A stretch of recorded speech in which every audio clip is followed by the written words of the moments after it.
Hey everyone, Dennis here with you again. Thanks so much for being a part of this video. I love you guys so much. Thank you so much for the support through the program and everything else on our social media sites.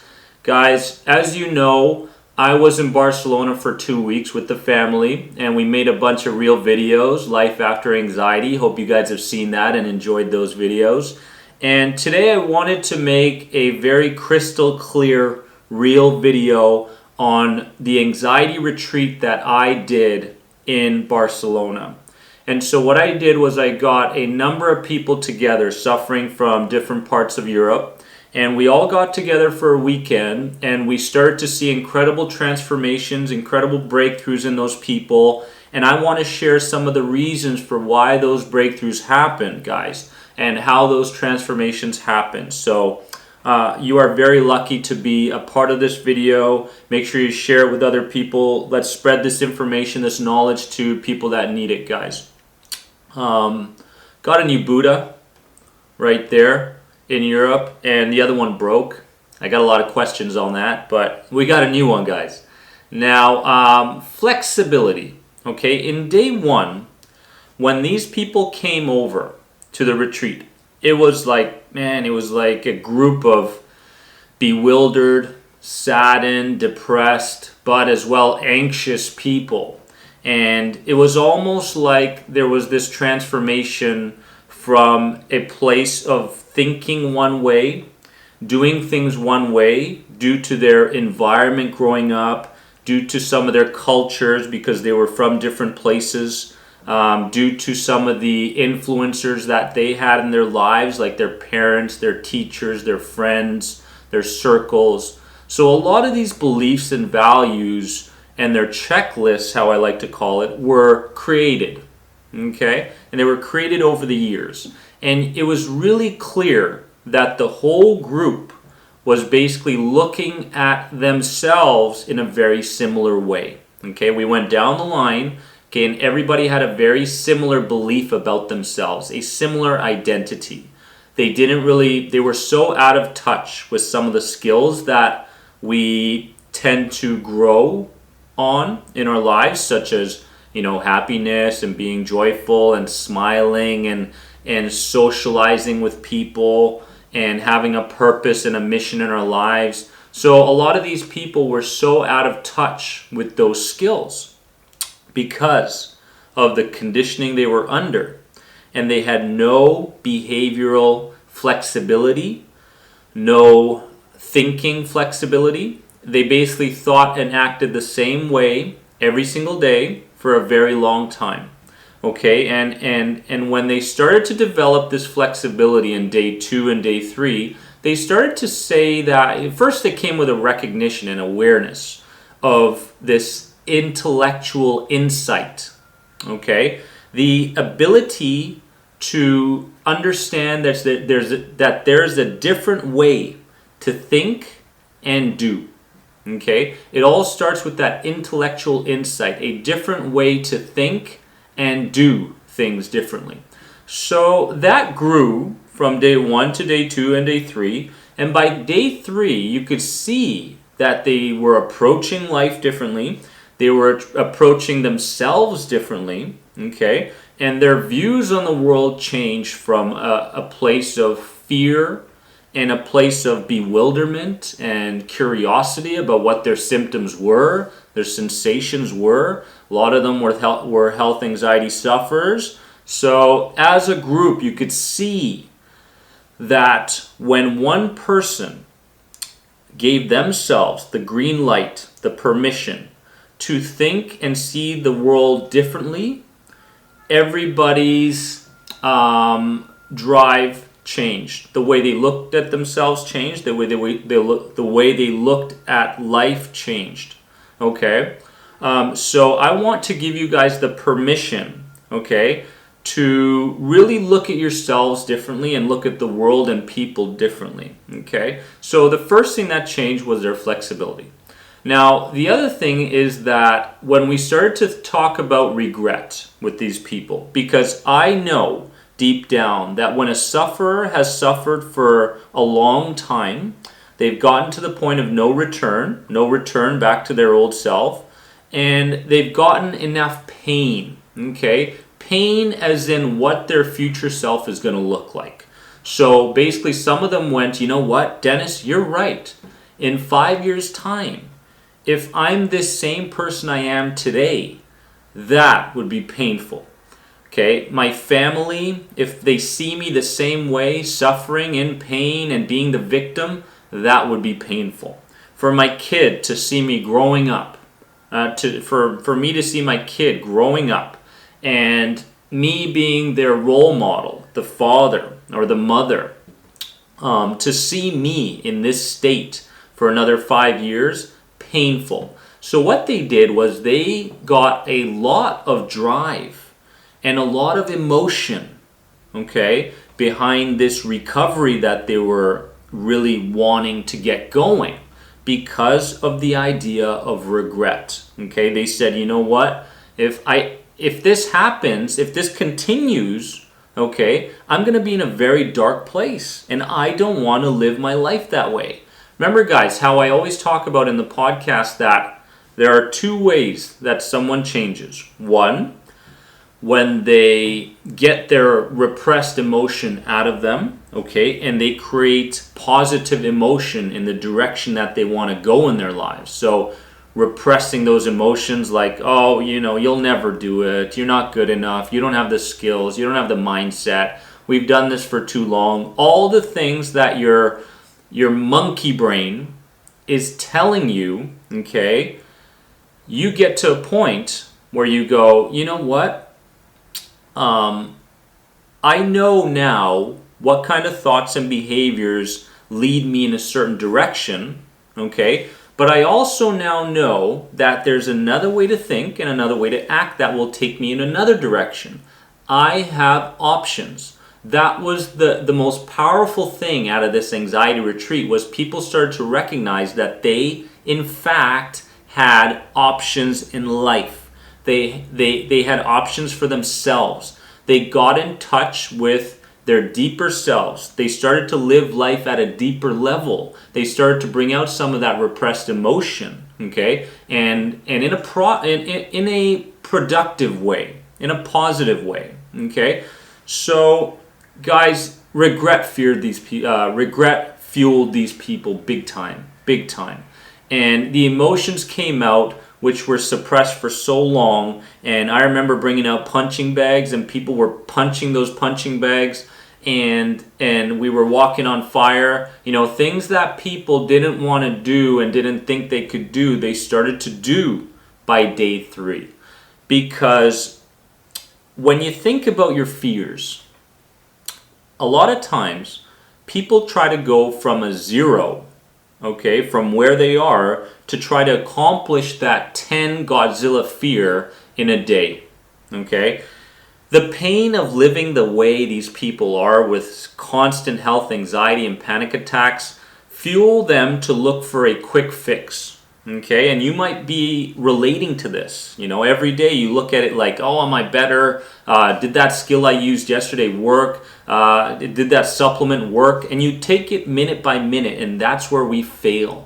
That's where we fail, because we don't have a long-term approach, okay? And when we do have a long-term approach, guys, even though this retreat was 3 days, I said, you know what, guys? We're going to do this in 3 months, okay? We're going to have self-mastery in 3 months. A lot of those people gained self-mastery in 3 days. But the pressure of having to change in a day or in an hour or in a minute started to dissipate. It started to disappear, okay? And the pressure that they felt that they had to create this change now or never started to disappear, because they looked at it in a long-term way.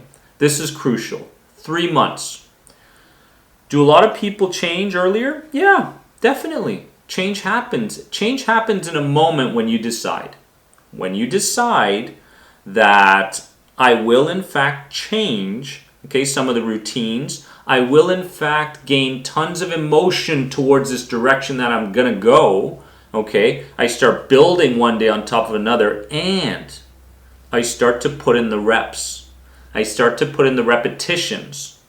I start to challenge my mind and my thoughts. I start to challenge my belief patterns. I start to challenge the way my body looks. Even right now, as I'm sitting with you guys, telling you about this video, this anxiety retreat, I'm aware of my posture. I'm aware of my breathing. Okay? And those are things that are very, very important when we start to become aware of our bodies. Because when you fix your body, when you take your body out of a certain state, okay, from being depressed and down, and sad and a victim, and you fix your body and become the warrior in your breathing patterns, your thoughts change. What you believe changes. The way you look at everything changes. As well, when you change your thought patterns and the way your mind works, your body changes. The mind and the body are one. They're not disconnected. But what do a lot of people do? They go, well, it's all in the thoughts. It's all in the thoughts. I have to change my thoughts. What does that mean? Deep down. What does that mean? Like on a practical level. Okay? And I want you guys to understand the importance. And I preach this in the anxiety retreat. And this is a big reason why we start to see some changes. We got specific in the direction we wanted to go. Okay? So, tea. Went with the mint tea today. Very, very good. And specific meaning that in 3 months' time, I want to be able to get my relationships to this heightened level where me and my loved ones can spend 2 hours a day together and I can be fully present and mindful in what I'm doing. That is specific. That is awesome. But what a lot of people tend to do, oh, today's going to be another tough day. I hope I don't have anxiety. I hope I don't have panic attacks. I hope I don't feel depressed later on in the afternoon like I did yesterday. Guys, that's not working. It's not freaking working. Okay? We need to change those patterns. And the other thing is these people understood the difference between victim and warrior. Victim does things differently than the warrior. Okay? And when we talk about the identity, in my one-on-ones and in the program, I talk about identity a lot. A smoker who thinks he's a smoker can change his environment, can change his behaviors, can add more skills. But if he thinks he's a smoker, guess what? He's always going to be a smoker.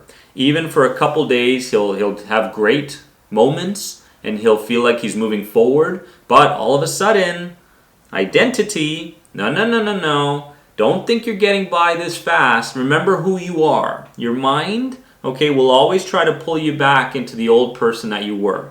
What is familiar, okay, what is to be feared, okay, your mind will always pull you back into that direction. Because the subconscious mind, the 90% of our brains, okay, is the most powerful part of our entire system. And our goal is to get in touch again with the subconscious mind, which consists of, number one, and the SHIP acronym, okay? Number one is your strategy, okay? The subconscious mind needs a strategy. It needs to be guided, okay? It needs direction. It needs specificity, specific instructions. Wow. Okay? H, the habits, okay? What kind of habits? If you don't run your habits, somebody else will. Your boss will. Your wife will. Okay, your kids will. The world will. TV will run your habits. That shitty music that you're listening to will run your habits. You need to run your habits. I, which is your impulses and your emotions, okay? Emotions are the signals, okay, to let us know that we're in line with what we want in our lives or what we don't want in our lives. Emotions are a great feedback mechanism. Okay, guys, so when you feel an emotion or an impulse and it feels good, that means that you're doing things in line with what your true voice wants you to do. Okay? And that is crucial to go, you know what? I allow myself to feel good. I allow myself to feel good. I allow myself to feel again, because a lot of people with anxiety forget what it's like to feel again. They turn their emotions completely off of the world, to their loved ones, to everybody in their lives, and next thing you know, okay, they're in a place where they're just existing and not living. Dead people walking is basically what it is. And I was in that state for 6 years, okay, and now I live on a daily basis with incredible gratitude and incredible drive to not have any regrets in my life, okay? So the I is the impulses, guys, and the P is the physiology. The physiology, okay, which means that what is your body doing, okay? What kind of posture do you have? Your breathing patterns, okay? Being aware of that stuff. So the SHIP is the stuff that we need to start to become more conscious of if we're going to retrain the subconscious mind, okay? But what do a lot of people do? And this is the same thing that these anxiety retreaters did in the beginning. They try to handle their anxiety strictly with willpower. Willpower, okay? But the problem with willpower, okay, is that it only has a certain amount of lasting time behind it. Okay, then you need to watch another motivational video and then another motivational video. Do you know how tiring it is on a daily basis to try to stop your anxiety strictly with willpower? It's like this Mission Impossible movie. It is. Okay, and I dealt with it for 6 years, and 6 years too many.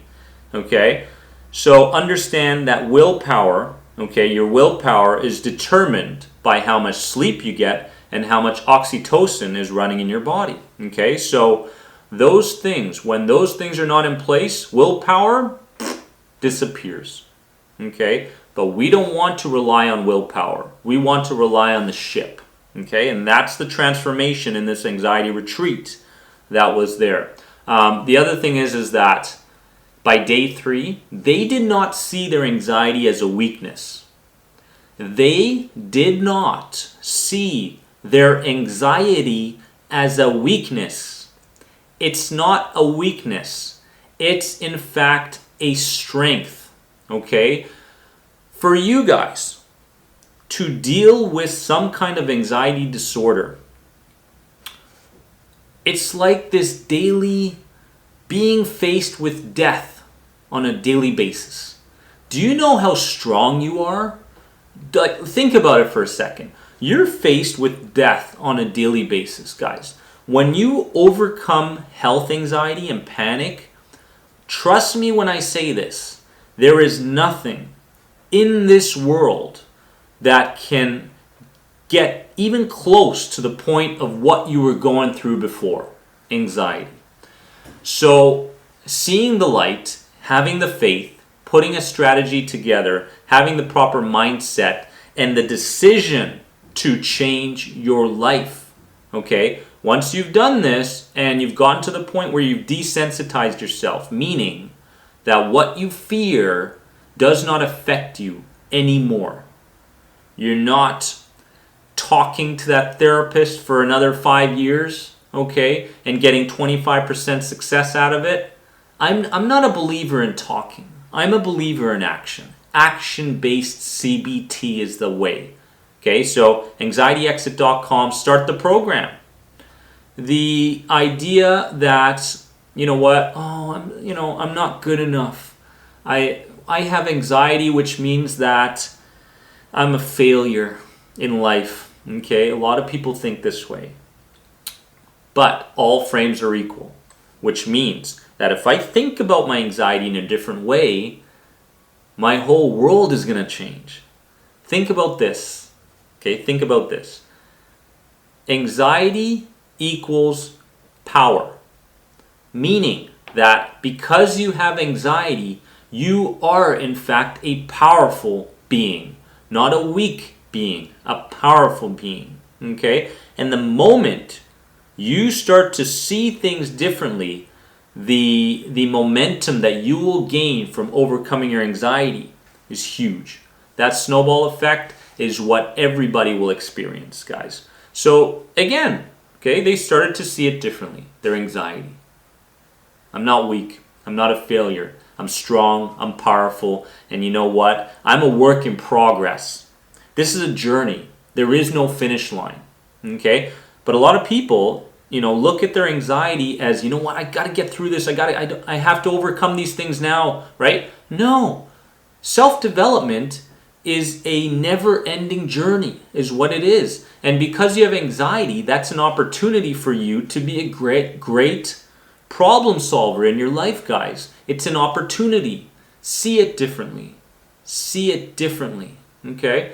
The other thing is that they understood that fear is, in fact, like I said, an opportunity for growth. Okay? Like the psychological benefits that you will gain from overcoming these fears. Fear of flying, fear of driving, fear of symptoms, fear of your kids, fear of yourself. Okay? All these fears is growth. Guys, when you start to get one victory, okay, you have a victory, which means that if you haven't driven in 3 months, you've driven around the block, okay, by yourself or with someone. That is a victory. That needs to be consciously written down in your journal, okay? Today, okay, on whatever date you're in, okay, I stepped into my fears, okay? Instead of running or managing it or, freezing from it, I looked at head first and I said, you know what? I'm going to take a systematic approach. Fantastic, guys. That is a victory, okay? That moves you closer to your warrior side. Another victory. Another victory. Next thing you know, you are in fact the warrior, and you are uncomfortable with being anything that the victim represents. Meaning that the victim complains. The victim hates the world. The victim hates themselves. The victim does certain routines and rituals that does not feed them, their higher selves. Okay? And so instead of being the victim and being uncomfortable with what the warrior would do, okay, now you're the warrior being uncomfortable with what the victim would do. That, my friends, is self-mastery. That is what the anxiety retreaters have gained from that trip. And that's what I want you guys to gain on a daily basis. Make sure to subscribe, guys. Make sure to like this video and share it with other people. And if you guys have any questions on the End the Anxiety program at anxietyexit.com, shoot me a message through that main site and I will definitely answer your questions, guys. Love you. Remember, you are more than anxiety. Bye, guys.